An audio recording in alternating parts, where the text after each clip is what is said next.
Okay, Blues. Well, welcome to another SlamDunk. I have two admins with me this morning. I've got Mr. Dan Fielding, who's been on before, and also admin Chris for the first time. So welcome, lads. How are we? So, yeah. Sleeping. Got to highlight Chris has been at work, so he's not even been at bed yet, and he's been at work all night. So shift.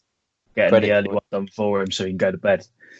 Okay, well, we'll try and get this done in a swift fashion. So, sort of similar to what we usually do. We're going to do some players that City have been linked with. I could fill up a whole notepad, but I'll try and narrow it down a little bit. We're going to mainly concentrate on the French league or Liga. They seem to be, with the crisis going on, that there could be a mass sort of fleed from France to England with all these players. So we'll sort of concentrate on them. And then we'll do our normal thing at the end where all three of us pick one player that we think City should sign. Is everyone cool with that? Yep. Yeah. Okay. So we're going to start with one that Chris brought to my attention. Was Babikar Kamara. So who wants to start first? Chris, do you want to start first on him? Yeah, can do. Yeah. Saw this recently in the MEN. That reported it, apparently City and United to try and go for him. They describe him as a wonder kid, but to me that's thrown around a bit too much these days. He's 20 years old, plays for Marseille. He's quite versatile. He's centre back, I think, by trade, but he can play left back or holding midfield, even pushing into central midfield if needs be. Apparently, they reckon he's going to cost around 32 million euros, which is just under 28 million for him, which in this modern day market is quite cheap. But whether he's worth the money, I'm not sure. I don't think, personally,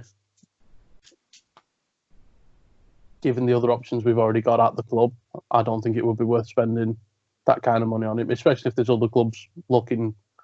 Yeah, apparently Arsenal have been linked with him as well.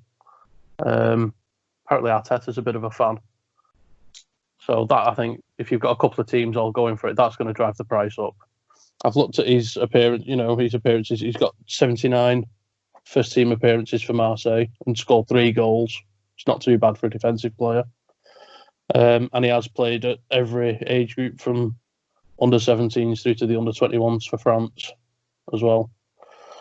I think if City were to buy him, I think in the long run, I think it could be potentially quite good. Another French player playing at the back. You look at France's defensive options that they've got. Even the likes of Laporte struggled to get into the first team with the international squad. And in my view, I always think that's quite a positive because it means less injuries. And every single domestic game, he's going to be running absolutely ragged, trying to impress and say, look, pick me for the first team. So I think you'll get the best of both worlds. Do I want him to sign for City? Probably not, because I'd rather have Garcia and Howard Bellis, who are around that age. I think the money could be spent better, but that's what I've read so far this week. Okay, yeah, do agree with that, to be fair. Dan, anything to add? Have you read too much about him or not really? I haven't read much about how old is he? 20. He is 20, yeah. See, I like the idea that we're discussing and will be reported to the younger first team players. The only problem with it being a centre back for me is centre back for the past 2 seasons has been our downfall. You know, without Vincent Kompany, we've been very, very poor at the back with just one main world-class centre-back, and when he's not in the squad, we've got a poor side. And I think if we were to sign a young lad like that from the French league for that amount of money, we'd be expecting him to be straight in the first team and have the weight of the world on his shoulder if Laporte was out, and I think that would probably dampen his career. From what I've heard about him, he's a very tough and versatile centre back. You know, he can do the job. I just think nowadays, the way youth's brought into the team and the way money plays a factor, I think it will affect him playing for us with that price tag. I know it's a hell of a lot cheaper than most kids are going for nowadays, but it's still a hell of a lot of money. And I think if we were to sign him, we'd have to play him sort of same fickle as Otamendi and Stones if those two were still at the club. If we throw him straight in the club, it would probably ruin his career for me. Okay. So I've got the little stats on here. So the season of 24 appearances, 1 goal, 2 assists. 85% pass. Yeah, 85 pass percentage and 2.3 aerials won. But as a rating, he's played 9 games in central midfield and got a 7.17 rating. So better in central midfield. Holding midfield, he got a 6.8. So he's 13 games at centre half, 9 in central midfield, 2 at CDM. But his best best stats, he got his 2 assists from central midfield as well. So maybe it could be obviously so it may well be that if we were going to, it's because he can play multiple positions more than just centre half, maybe. I don't know. But yeah, again, like I say, price tag, 20-year-old.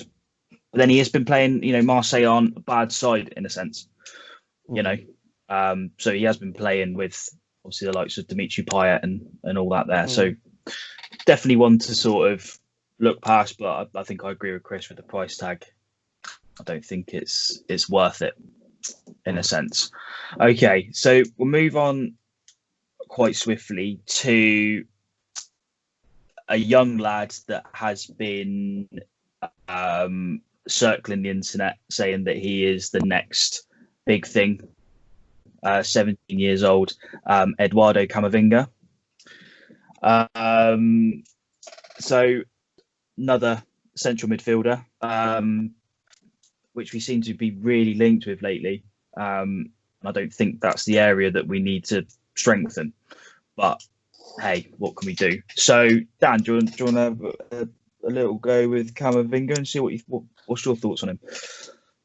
He looks. I completely agree with the hype. He's 17 years old. He made his debut beginning of last year. This season, should I say? He originally played for Rennes 2 or Rennes 2, however you pronounce it. He played 13 games for them, scoring 4 goals. And of course, he made his breakthrough this season for the first team, Rennes. He's played 32 games and only 1 goal, but I've seen a few games in which he's played, and he's one of them sort of. He makes the difference. He makes the impact, but he doesn't have to do it via assists or goals. He will win balls. He will make play. He will get the team from that sort of Fernandinho style, get the team from centre back to attack. He will be that link up play. Yeah. And this lad's 17. He's 6'1", and he looks the real deal, and he's been hyped up as the next Zidane. That's not it's not a bad name to be followed up from. No, definitely not. Okay. So Chris, any thoughts? You heard much about him? I have heard quite a bit about him. As soon as I hear players that are like touted as the next big thing or whatever, especially at such a young age, I instantly start to panic and think this is all going to go tits up. He was the Norwegian lad that Real Madrid signed and then loaned out, who's kind of disappeared off the Odegaard. Martin Odegaard. Yeah. He was touted as the next big thing and has kind of just deflated into nothing. He's making a name for himself at Sociedad. But Nickname there for you himself. go. You know. Well, yeah, it's not saying that. Yeah, You know, it's no disrespect to them or to him, but when you sign for Real Madrid with such a price tag and a wage that he was getting, you think, oh, he's going to be breaking into the squad. Yeah. I think the other, especially the fact that this Camavinga is a central midfielder, 17 years old. I instantly draw comparisons to Phil Foden.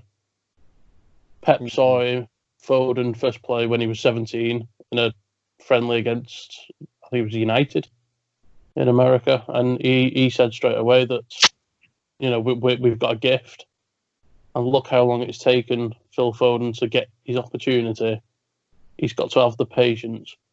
If you're a 17-year-old now and you have just been touted worldwide as the next Zidane, are you going to look to join a club where you're probably going to get maybe 30 games in the next 3 years? I think it's not going to happen for City. And again, he's a young lad. I know he's 6'1". He seems like a decent sized player. I'm instantly thinking like a Yaya kind of guy. But again, he's only 17. He could flop. He's playing well for. Who was it you were saying he was playing for in Rennes? In Rennes, you know. So he's doing well for them, but is he a case of big fish, little pond? You know, if he went to Paris Saint-Germain along the sides of Verratti, would he still shine? I don't know. I'm a bit cautious. I don't think it'll happen with City, which is a shame because he does have a bit of potential about him, I think. But it's whether he's going to realise that, I don't know what sort of person he is, whether he's a mature player, because Phil Foden's quite sensible. He's quite down to earth, very calm, composed. Not many are like that at that age. So that would be my main concern with him, whether he's got the head on his shoulders to go with the ability in his feet. Understandable. Yeah, can't really go wrong there. Throw a few stats.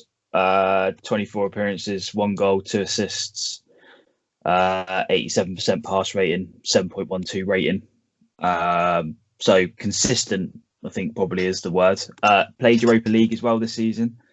So he's had European football. It doesn't sound to me. Sorry, mate. It doesn't sound to me like he possibly fit with City style.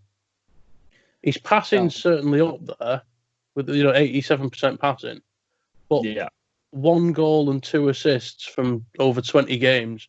I'm instantly seeing a player who kind of just plays it from the middle. He basically sits in the middle. He'll get the ball from defence and get rid. Whereas if you look at our midfielders, they like to get them forward and get them moving. So would he be able to adapt to that kind of role? You know, does he have the stamina or the mindset to know when to make the move or not? From what I've seen of him, I've seen a few games of him this season. He runs their midfield, but at the same time, it could be that, you know, a big fish in a little pond style thing. But he does. It's like I was saying. He doesn't. He's not assisting. He's not scoring, but he is that player that seems to be making a difference. He's very attack minded, and he doesn't mind getting back to win the ball and push it forward. But I understand what you mean by very, very few goals and assists. But he's the engine in their midfield from what I've seen. Yeah, I totally agree. So he looks like he's actual central midfielder, not holding. So he looks like he wants to be in the middle of that park, dictating play. But again, you know, like Chris said, I wouldn't take anyone like that over Foden. So, you know, I think this is the breakthrough season for Foden. When obviously the new one starts up, whenever that may be. Okay, so briskly move on. Lad I spoke about last week has now sort of come to light for a few things that City have been linked with going further up the pitch to a striker, Victor Osimhen. I spoke about last week. He was one of the players that I would like City to sign. I think he's something a little bit different, pacey, which I think we lack in that striker role now. Obviously, wingers we've got the pace there. It's not a problem. I just think now Aguero's getting older, the lack of pace is obviously disappearing. The finishing is not. There's not go around that. But I think 21 years old, he is scored yet again. Yeah, Liga. He is scoring goals, and he is being sort of touted to become one of the next big things. Like you say again, Liga. But I don't know how much City could sign him for. But he does seem to be around the news now that City may go in for him because they could probably get him a little bit cheaper than previously thought. I don't know if you boys have heard anything about him or not. No, none of you boys have. Okay. I had no idea who he was until 5-10 minutes ago when you mentioned him. 5-10 minutes ago. Yeah. Okay. I think he had. Well, it's difficult to say because obviously the season wasn't fully finished, so it's hard to sort of see what he could have done at the end of it. But I think I watched a lot of Liga. He had very good games against PSG, Monaco. I think scored goals against them. I was just going to get his stats up. So 25 appearances, 13 goals, 4 assists. Aerials won 4.4 and a 7.14 rating. So he's quick, but wins headers as well, which I like. So that is what we're missing, and that was our argument when we kept bringing up the likes of Haaland, and Tammy Abraham. For that matter, they're tall in the air, but Tammy Abraham, Haaland wasn't really that very, very, very quick in my eyes. Who knows if this lad's really quick and he's winning balls? Maybe he is that sort of missing Dzeko figure that we're missing Dzeko. Yeah, so I mean, Champions League, obviously Lille were Champions League this season, so he's played in that as well. 5 games, 2 goals. So, proving that he can do it at that stage, which is something that we would like to see as fans, that he can sort of maybe prove it on a bigger stage. So obviously going into Europe is completely different. So that's quite good to see. Aerials won in that as well as 4.4. So he is winning the balls. So yeah, maybe one to look out for. But yeah, obviously if you boys don't want to, we'll move on from that one anyway. Okay, so we'll go on to the last one for this, I think. So the one I think me and Dan Fielding brought up a couple of weeks ago, Hossein Ouar, or AR, whatever you want to call him. AO, whatever. He has, so there's been a lot of rumours that City and Lyon have talked about him coming to us. Obviously everything's a little bit slow with what's going on. So is there anything you boys want to add on to him? So yeah, Chris, obviously you wasn't on that time, so no. I've got to confess, I don't know a great deal about him. I've heard his name thrown around a bit, but again, I don't see him as being. It's no disrespect to him, but I don't really see him being City's caliber of player that we should be looking at. He's not, when you think of players, who would you want linked with City? He's not one many have heard of, unless you follow a bit of French football. He's not, he's not one that's spoken around the world. I mean, not many people really follow the Dutch league, but everyone last season had heard of Matthijs de Ligt. Mm-hmm. And that's a centre back. It should kind of tribute to how good he was. Not many people follow the Scottish league, but everyone had heard of Moussa Dembele. Because he was so good. Yeah. I think if I put it this way, if he was as good, if he was good enough for City, I think people would know how to pronounce his name. Very true. That's my opinion. Yeah, absolutely. Yes, so sort of moving on, the City have been linked with the name that you just said, so Moussa Dembele. As the striker situation goes on, any thoughts, boys? I've seen the facial expression, so just no. Like I said, everyone had heard of him when he was at Celtic. If he was good and it wasn't just City, a lot of teams were apparently linked with him.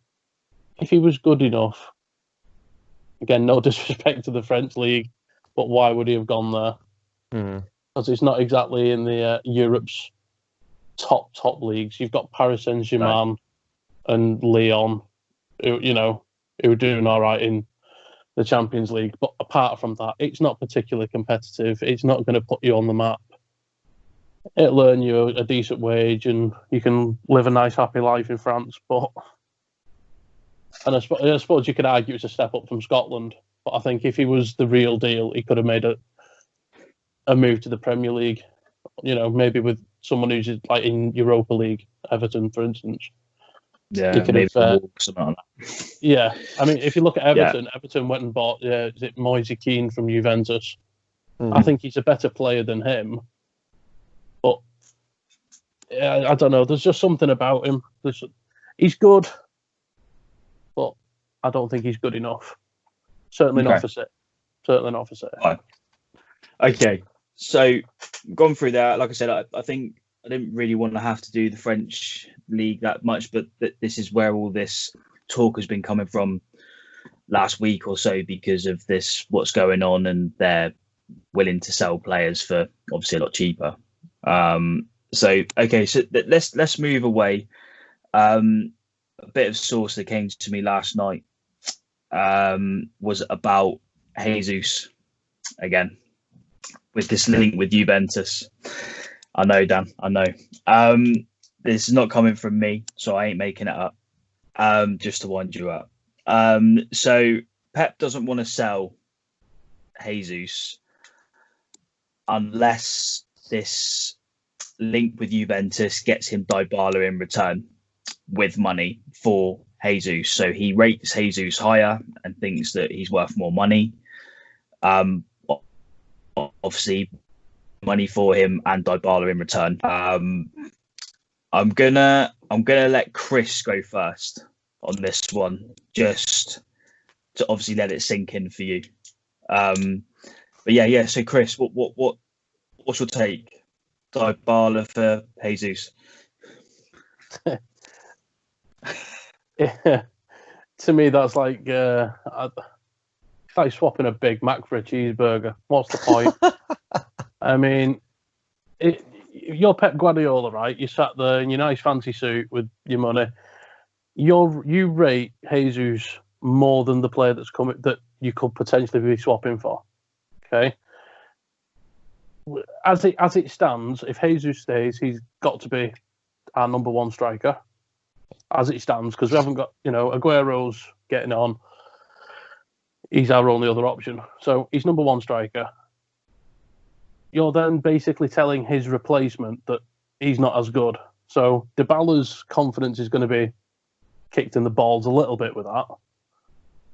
And then it's like, what was the point in keeping Jesus all this time if all you want to do is get rid of him and have a bit of... It's like, no, just utter crap. Don't be stupid. Leave Dybala in Juventus where he can go shopping in Turin and be again, I think that's a big fish in a little pond. I don't think Dybala's particularly that good. I think he's half the striker Aguero is. Although saying that, quite a lot of strikers are half the striker Aguero is. I don't think he'll reach the potential Jesus does. And I think the fact that he's been in Serie A for so long, I think that would have hindered his game in terms of coming to the Premier League, because Premier League's much faster, much more physical. I think he'd almost do what Robinho would do. He'd come in, he'd be fine up until Christmas. And then 4th of January, we'd get, I don't know, Bristol Rovers away in the FA Cup, and some big, hairy guy would just break him in half, and that'd be it. So, nah. Stay in your black and white stripy shirt, mate. I think Dan probably agree with that, would he? Yeah, the big hairy guy bit was a bit of a step by, but but no, I completely agree, Chris. And to add on to it, Jesus has been massively improving season upon season upon season. He's established himself that he can cope in the Premier League. He can lead that line, not to the same caliber as Aguero, but you name me any striker in the world that can be as good as Aguero this day and age right now in the Premier League. You can't really name one. I know Steve will blurt out Harry Kane in that instance, but he's not Sergio Aguero. And Jesus isn't. Dybala definitely isn't. And to Chris's analogy of swapping a Big Mac for a cheeseburger, I think you'd be swapping it for a Gherkin, really. There's no point in it. I completely agree with his comments about it will knacker his confidence, because we are effectively saying you're not as good as Jesus, hence the reason we want a lot of money added on to you. He's what, 4 or 5 years older than Jesus? What's the point? There's no point. Jesus has already got God knows how many goals for City now, and I keep bringing it up, and it is a stat so worth pointing out. He's got another half year on his age as Jesus before he reaches the age Aguero did when he signed for City. The lad has the world at his feet. If he hunkers down and works on his offsides and works on his decision making and his finishing, Jesus will be one of the greatest strikers we've ever talked about. Guarantee it. Swapping him for Dybala will just be the biggest mistake we've made since getting rid of Dzeko in striker form. Yeah, no, I agree. I think a lot of City fans, the only problem is for Jesus is he's come in under Aguero, and it's probably the worst player to come in under. And I think a lot of City fans will compare, and that's not fair on Jesus as far as I'm concerned. But that's the thing, though. We as City fans would never, ever, even if Aguero turned 40, we would never want to get rid of Aguero. He's a cult legend. What he did for us in his first season and the seasons after that, breaking record after record. Any striker, no matter who they were, we could have, I don't know, Aubameyang, Ronaldo, Messi all come in, and we'd still just want Aguero because of who he is, what he's done for the club, the goals he scores. And like I said, you'd even throw Messi and Ronaldo in that mix, and you'd still want Aguero just because of who he is. Any striker that was going to come in was always going to play second fiddle, but Jesus is the already caliber that would take over from him. Yeah. Gotta say, elaborating on your point about him sort of always getting compared to Aguero. If Dan, you just said he's half a year behind what Aguero was in terms of age when we signed him. That to me, then it almost sets it up for being similar to the Foden Silva scenario. I don't look at Phil Foden and think, all right, we're going to spend the next 10 years comparing him to David Silva. I think he's come in, he's had a good 3 years, basically being tutored and following in the footsteps of what David Silva's done. David Silva's going to step aside. It's now his time to shine, and he's going to kick on. And I think in the next 10 years, he'll surpass what David Silva's done for this club. And I must admit, I've never really sat and thought about it before, but after what you've just said, I could honestly say in 10 years' time, Jesus has broke Aguero's goal-scoring records for us. That's what I believe. Yeah, I've never thought of it before, but after what you've just said, I think, well, that's it. If you think he's already got a handful of goals, playing not many games, comparatively to Aguero, and yet it's now his time to step up and be that number one, be that talisman that we need, and I think he could do it. Yeah, I am a little bit of disagreement, because I think You are like, you go and ask most City fans, and they will compare. 100%, they'll compare, and you find it. Don't get me wrong. I hope he does go and break his records, because that means we've got one hell of a bloody striker on our hands, and I hope he does. I really do, and that means we won't have to buy a striker again for years and years. I really, really do. I have that doubt in my mind that Guerrero at this time was a better finisher, and he had that established for me already. Would you if you put Jesus in a Aguero moment in 2-12, would he have scored it? I don't think he would have. Well, I don't think he would have. Like I say, that my opinion. People will hate me. I'll get another long comment on this. Don't bother me. Don't bother me. But people will hate me. But I think in that moment, I'll go to that moment, Jesus wouldn't have finished that. But then you could also, if you take out the 93-20 moment, Jesus wouldn't have finished it. Okay. Look at the Vincent Kompany moment last season. If that was Kevin De Bruyne who'd have done that, you'd have said, well, yeah, that's what he does week in, week out. You wouldn't then never have said, oh, if that was Vincent Kompany with the ball at his feet, he'd have done it, because nobody said it wouldn't have happened. I honestly think, personally, I mean, the ball that was played through from Balotelli was perfect. The touch from Aguero, I don't think it was particularly a world-class touch. It was literally just taking the ball on his left foot into the path of his right. It's like an instinctive, that's what we do. And then he's hit it at the goalkeeper. The keeper's done absolutely shite, because it was more or less straight at him. Honestly, I think in that position, I reckon at least 30,000 of the City fans who were in that, 30,000 of them would have done that, what Aguero did. Ooh. Because they got they won it that much. You'd have done it. You'd have just rifled it, and it'd have gone in. Under that pressure, I think I'd have buckled. I'd have buckled. I think I would have. I mean, I still play a lot of football Saturday, Sundays, but I'd have buckled. That's no disrespect to Aguero, because obviously he's a world class player, but yeah, for that particular goal, I think the importance certainly outshone the technical ability of that particular one goal.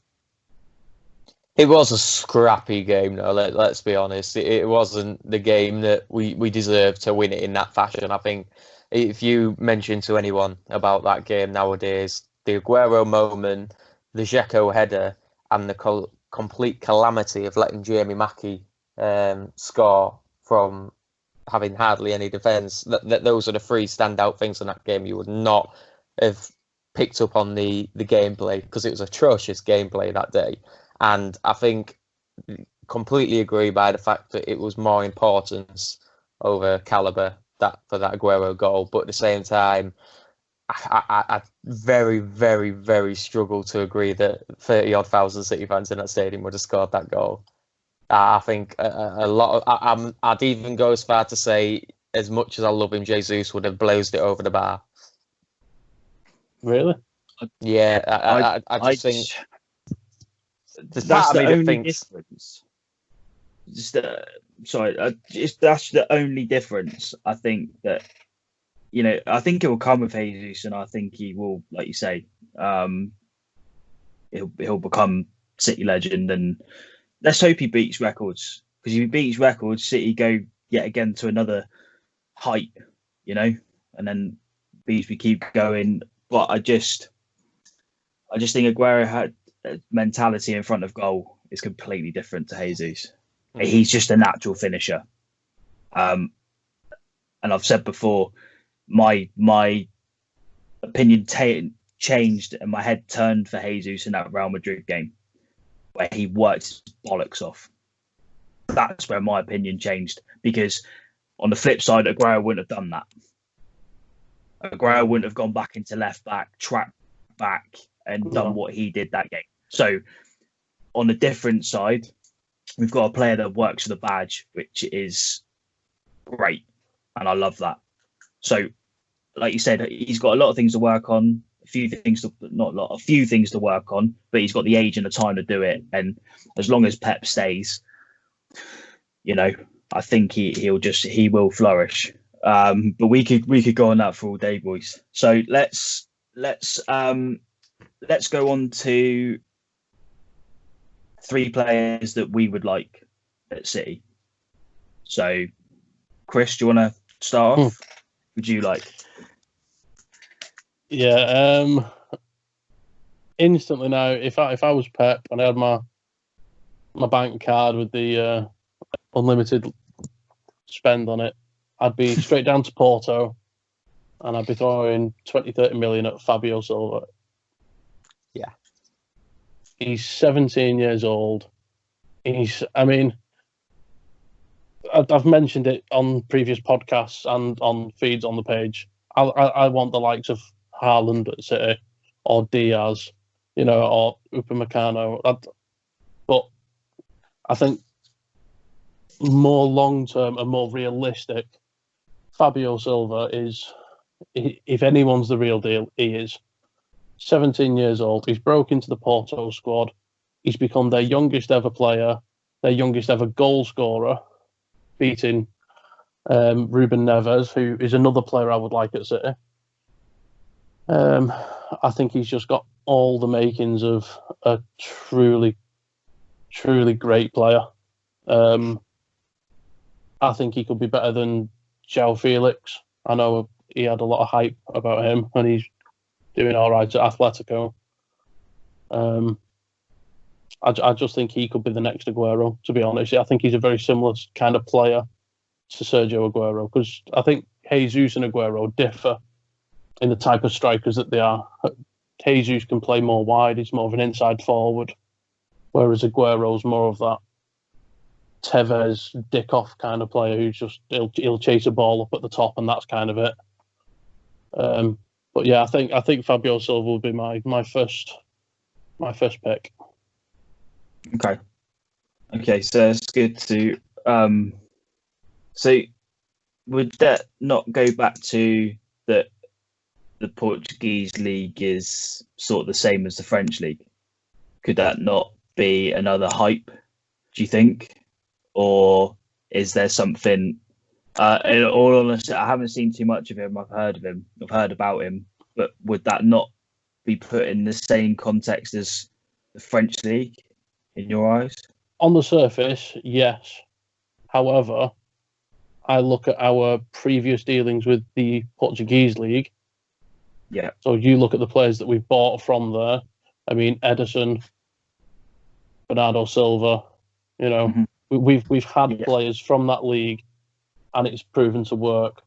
I can't really think of many players we've bought from the French league, not in recent years anyway, that we could really compare it to. So I'm just looking at other transfers around.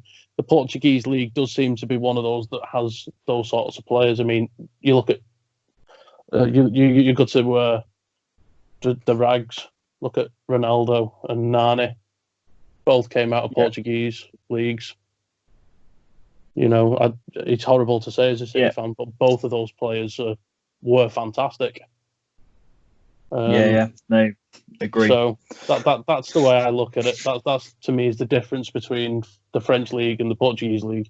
We've already kind of done it with the Portuguese league. It's a proven it works. Yeah, no, fair enough. That's okay. Dan? Mine is probably more well known, and it's same position as a couple of weeks ago when I mentioned Ryan Yates as one of the lads I wanted, and that is Sandro Tonali. If you've heard of him, the Italian league, Brescia. Brescia. Yeah, that's the one. Yeah, this lad has, in my view, the potential not just to. And we've talked about the hype and the players who've got all this hype and they end up being nothing. This lad, for me, is already that hype. He is an absolute unit for 20 years old.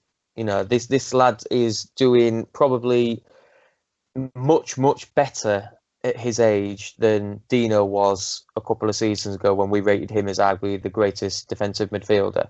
He has got so much in his locker. He can break down opposition attacks at the flick of a finger. It's as simple as that, and he can turn it straight into attack. His passing is unbelievable. So some of the passes I've seen him do is fantastic, and some of the stats back that up. Brett Brescia, however you pronounce the name, he made his debut for them a couple of seasons ago at the age of 17.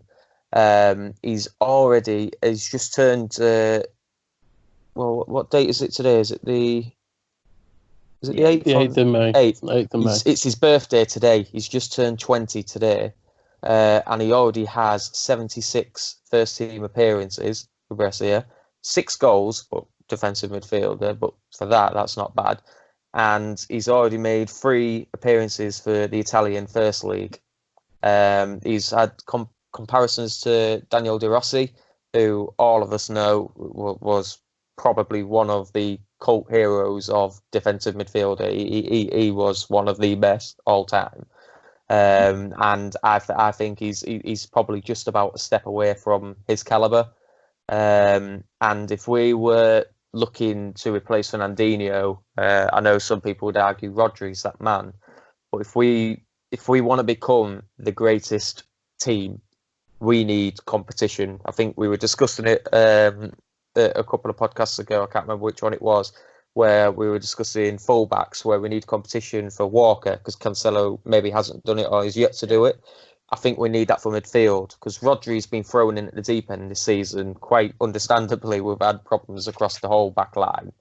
And I think if we were to go in for a centre-back and get a proper centre-back this transfer window, we need to go in for someone like Tonali to say, look, Rodri, we've got defensive sorted out. Dino's probably going to play more centre-back time than midfield time. So you're probably starting to think, well, Gundogan, he's not a defensive player. I'm going to be Gundogan 9 times out of 10 for the starting rights.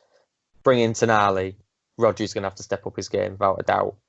And for me, Tonali, he'll go. I think he's going for a rate of 40 million, just based on his contract running down and the team he plays for. But of course, with the hype he's got, he's wanted by a whole host of clubs such as Barcelona, Bayern Munich are apparently first choice, but City yet to be linked. But I do think it will be coming, and I think this lad will just step up our caliber within the next 5 years if we were to go for him now. Okay, so there's one that's good. There's one that obviously we haven't spoken about before, which is good. So there's 2 players we haven't spoken about before, which is good. Okay, so I'm gonna go midfield as well, but I'm gonna go for Donny van der Beek at Ajax.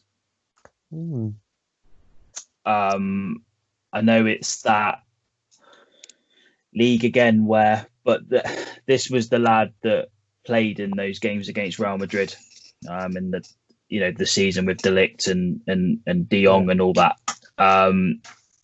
For me, he's phenomenal. So he's not the attacking. He is that central midfield role. I think if we got him in, get rid of Gundogan. If you got him in, I think that would be fair. Because I think if he came in, I don't think Gundogan would stand a chance. By what I see of him, I try and watch a lot of these, foreign leagues, and this guy, I see him all the time. He is phenomenal, absolutely phenomenal. Just to read out his stats for this season: 22 games, 8 goals, 5 assists. Champions League, 5 games, 2 goals, 1 assist. Average rating of 7.4, has about a £40 million price tag, which I don't think is too bad for a 23-year-old.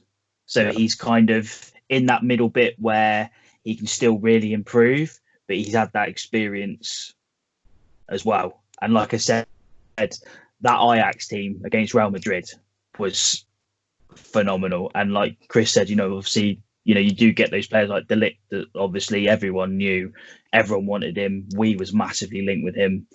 Obviously De Jong as well, massively linked with him, and unfortunately, obviously went to Barca. But playing really well there. He knows that he's going to replace, as I call him, as I said in the last poem, that Sergio Busquets. He'll replace him. He knows that, and I think that Van der Beek can come in and just push Gundogan out. Gundogan doesn't seem to be happy. He's always saying, "Oh, I want to go back to German league." Well, fuck off then. Yeah, very subtle. Well, it's true though, isn't it? You get him. Yeah. Oh, well, I would like to move back there at some point. Well, go. I completely agree. Gundogan isn't us. Yeah, no, he's not. And there's a lot of City fans that hype him up, and I just think, why? Why are you hyping him up? He's crap. Doesn't do anything. He might have like the best pass rating. But that's because he just does simple 2-yard passes all the time. You never see him ping a ball 40, 50 yards. Yeah. It's just, I think Fernandinho's got more touches as centre-half than he did in midfield with him. I think Adam Johnson's got more touches than him. Well, hey? Yeah. I've argued the toss between Gundogan being useless, and in some games he has been, but I wouldn't say he's crap. I wouldn't go anywhere near to say he's crap. I think he's been let down by the fact that our formation and the way we play doesn't suit him. He's not a passing player. Completely agree with that. He's more of that. Look what he did for Dortmund. He will win that ball and he will drive forward. He hasn't been able to do that for City because of the way we play. But if I had the option to get rid of him, I would. Hands down, I would. He's not. He's not the City player. For me personally, I just think you look at him in like the big games of like when you need, especially when we go away to Anfield and you need your big players to step up. And he always seems to start in those games. Mm-hmm. He's just, you don't see anything of him. He's like he's scared. We don't need that. We need players. That's when you need your big players to step up, and that's when we said before that we don't have our companies anymore or anything like that. If he's in that central midfield role, yeah, he's not playing where he should be, but if he's that caliber of player, German international, step up and play, and he never does in those games. You see him in the games against like Bournemouth or Burnley, and he looks good. He looks all right. But you put him in against when we play Chelsea and everything like that, it's our bigger players that always shine. De Bruyne, Aguero, Silva. You never go, Gundogan was bloody class in that game. No one said it, have they? No one's turned around and said Gundogan's bloody class in that game. And no one ever will. No one ever, exactly. But to me, he's like Giovanni. Send him to Hull and he'd be perfect. Yeah. Because he could run their midfield. Yeah. He wouldn't have those players beside him. But, it's like in that Real Madrid game, Gundogan, step up. And the only player you heard that was Jesus because he was running his bollocks off. That's a game where if he was that good, you would hear him. Yeah. Yet again, De Bruyne. Again, that's, and I think that Van der Beek could be that, just a replacement for him because he's something different. And I think, to be fair, I think there's a lot of a fair few of our players that need to step up when we go to Anfield, because when we go there, we look a shadow of the team sometimes. Yeah, but that's just me. We could go on. So, was there any other transfers that you guys that I've missed, or anyone you wanted to sort of sneak in anywhere that we really spoke about? The only other one I've heard of is the Thiago Almeida that we've apparently been linked with. But again, I think at the moment a lot of it is just it's a very quiet front everywhere. I mean, yeah, he's not a bad young player. He's 18. I think he's playing in Argentina, and apparently it's us and Atletico Madrid who've been linked with him. But Atletico Madrid don't want to be paid. He's got a release clause, actually. His current release clause is 19.2 million, but after August it goes up to 21.8. Which in today's market is nothing. It's peanuts. But again, It's South America. You know, they all seem to have. I mean, look at Jan Couto, look at Gabriel Jesus. We're not paying massive money for quality players. No. But apparently, The only thing Atletico from there is work permits. lower its fee, so it's again. I think a lot of it's just it's been a quiet day. Let's just throw some names about of quality players that might happen. Absolutely, totally agree. Okay, I think I might give it an end there, boys. But thank you for popping on, and hopefully I'll see you on here again soon. But yeah, well, take care, boys, and keep safe. Yeah, everyone stay safe. Absolutely, City till we die, and Chris, go get some sleep, my man. Yeah, I'll tell you what. A final note just before I go that I think is quite interesting. That on that last, who would we sign? Not a single one of us thought about a goalkeeper. I think we've got it. Claudio Bravo's going. Zach Steffen now seems to be injured. Mate, I think you might have got the topic for next week, mate. Number 2. Number 2. Number 2 keeper. No, a number 2. There we go. Love that. Right, take care, boys. Stay safe. Yeah. Stay safe, All guys. the best, lads. Nice one. Take care. Take care. Later.